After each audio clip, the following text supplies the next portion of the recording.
Amasan gu kitang pa tusim ngai jing hole subscriber ho na bon sabin tusim tha ngai ki din kahin le mo be subscribe e bol pi a share e na bol pi viewers ho na chung chi owazong ki pa thu kahin seyin chule lungset te in subscribe bol lo lai ni le subscribe ni hin bol pi in lang notification bell all anei koi pi in tin ka hong ta ve tunia tusim ihin say diu hi ngai nom ta nei ngai damin boy crime and love story episode 4 in ngai ki diu in abula pat azona chan nei na ngai pi a na loi na gul koma na na thot son din kain tebe tusim ahin ji a pu eslin arranged by nu now see how keep tusim chu anangai pan tau hite chimesis kamu pha nin kamang abangin kanun ay na dalhen lang ay het masangin ipitin ay na bolhen lang ka first lop to ay na khenjong le ka ho no ho chu ka kisi in ako mangay dam thum ding kanomin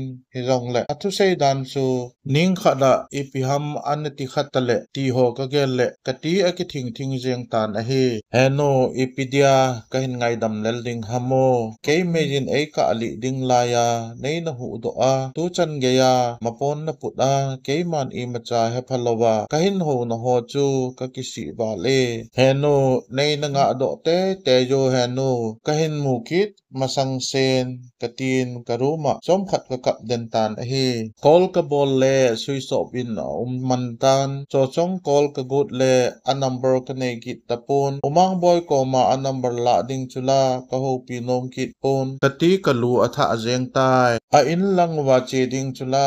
zan khang hita kanu thu sei dan chu kadai lo je in ka thim thei ta poi hitia ki chapuma ka lai ta chun call ahungin a number chu ka vet le kanu number chu bangkasan ka ga pik le hewa henu nang ko ma hungamo ahung kitin chongboy na him ka ga ti le henge ka hi e he o henu ka mu zo ta poi he o ipi ka ti ding hitam lupna a phone ka mun switch off in aumin on in a security lock ta he je a chu kaga hondo le kachanu wa boy kiti kamun message ahin thot na chu kasimi na hi le thilzo se ka he do tan ka kisun lel to kaza chat to he o ke din na phawale epia kain ding hitamo he o ka kichawale he no thu sei dan pi chu tu a hi youth club ho ka phone na hin a hol diu a hi kalung don mana nang chu kahin call a hi ahin tin chongboy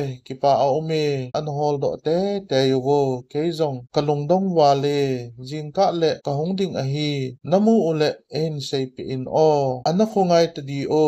na umang boy nga call inge katin ka call le ahin pik loi chalin hello wa boy kidang sana nahin call wang la in apa e nakoma ka sei nom tam ta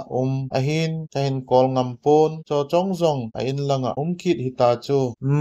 athu kan na he na ba ken zong nang koma ka sei nom khat a hi ka ki pa wale wa boy na chunga ki na mong ka nei ta lo nunga te tabang thu ka za chu amang abangin lungset na chulsa chu atha in ahung pa do e kalung la ya hin keizong kalung hale tua ko na hi eini ko hungai le akilome nga akiti pan chu thu sei go jong ki sei lo lai chun okay chihungin ka chu faltui banga kanga jing a hi ipilam panga ikithu di hamo na sei chu anom sa ka hi wa boy nei ngai dam zo ding hinam nei ngai dam zo ding ole na sei chu okay e ahin ti dot in kipa ome ka sei na nop ding ole ngai dam chu sa hi I ham tia ka sei na nop lo lewang kain subsit ding na hi mi ka subsit ho hi anom sa lo a hi o ha kaga ti le okay no minge ipi hamo hin sayin ahin tin chongboy nu hi tua hi chongboy nabol na ji a lungima asu na ki hello a hitai tia nga ki sei pan chu pharap ve anu jolhonin asu naw ki su hen ahin tin pathu sei go jong e sei sa ji tangem ka sei nom jong ki sei manji lowa I ham tia jing ka chana ki mu lo le a hola ki thu khom ding kati a hi bowe chule chongboy hi ima na chunga bol khel anei pun akoma ngai dam na ki thu ma longmong sela na ina na chen sa ding hitia chu na le ke ko ma ngai dam na thum ngai lawa ngai dam sa na hi di a hi nangin tongboy na ngai dam le ken nang ka hin ngai dam ding ti na hi chu o na het thim hinam ka het thim che jing mo na ken tongboy ka ki chen pi ki le nangin ke nei ngai dam ding ti chu a hin tin ti chu hi di a hi tin ka kol akat hum tai zanin ka i mu thei pon chongboy yin la i mathu a hin sei pon jingka lang pung ni geyin jong kol ahong pon ka i mu tha jong aso poi kanu mukit man lo ding tu kagel le kamit hi chu ahul man ta poi jingka lang pung ni le minute som langa a kanu number mama chu kol le he u he nu ka mu zo po be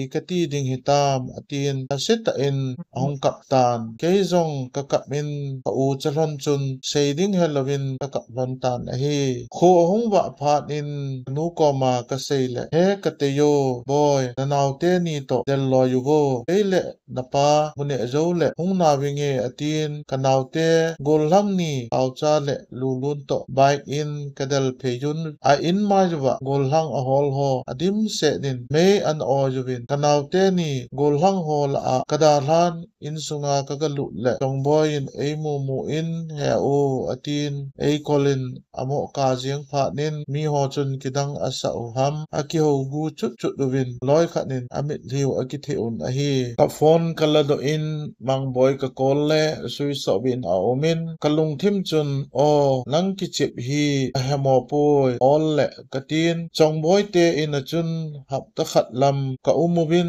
ko sung mi ho le kkl ho to hap ta khat ka hol nungun jong ka mu ta povin kanu hol chu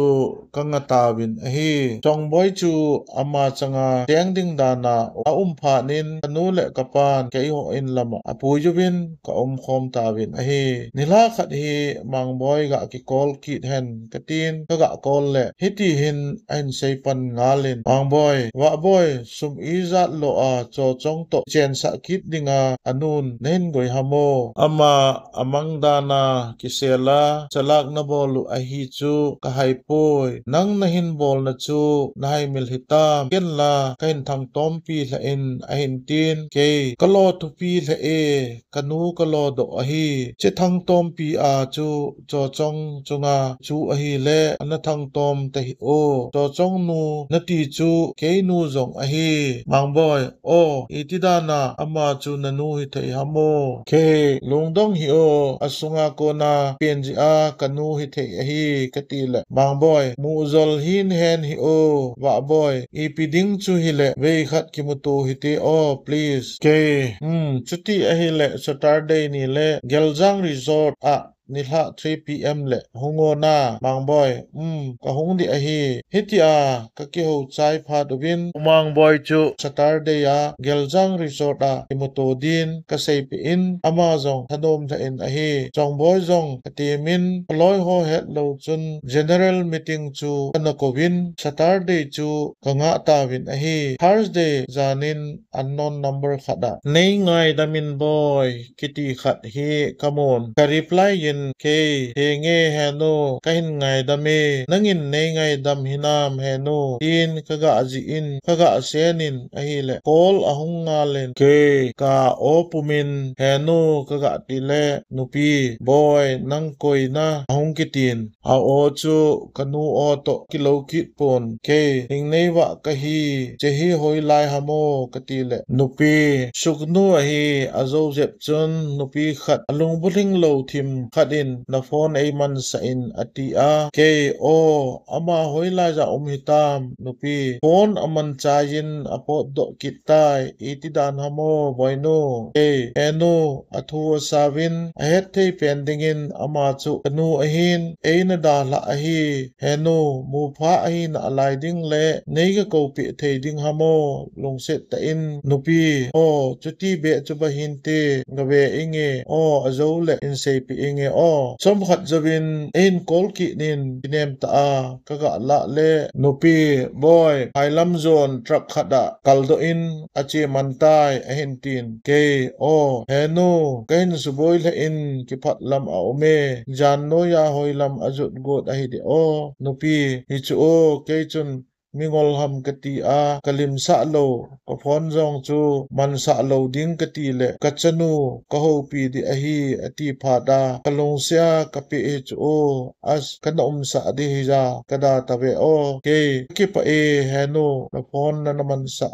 in mang phatau hitile o nupi ale boy nang zong mang pha kanu chu dama ahi ka he in ka ki pa in alang khana mingol banga wa le ahi chu kapunawal zengin a holding dan zong kit lo ahi in kalong dong le tan azon in lungyal khat kain nejin WhatsApp group min thang deu ho nitin tu so tu lai hui li one lai ti ho le adang danga alim to post din tong boy phone alim kallado in thu to caption in kei chu nitin tu su abo zau ka hi in admin ho khat ka tho din tu lai hui li le mo wan la ya din thel ning le naw si ka tho tai tunia episode 4 hin ngai chu hi chan chu hin tin aban teng hin ngai diu hi le wa boy le anu chu damin akimuto hlon na dem chule chong boy le mang boy chu akicheng kit hlon dem wa boy to mang boy chu akimuto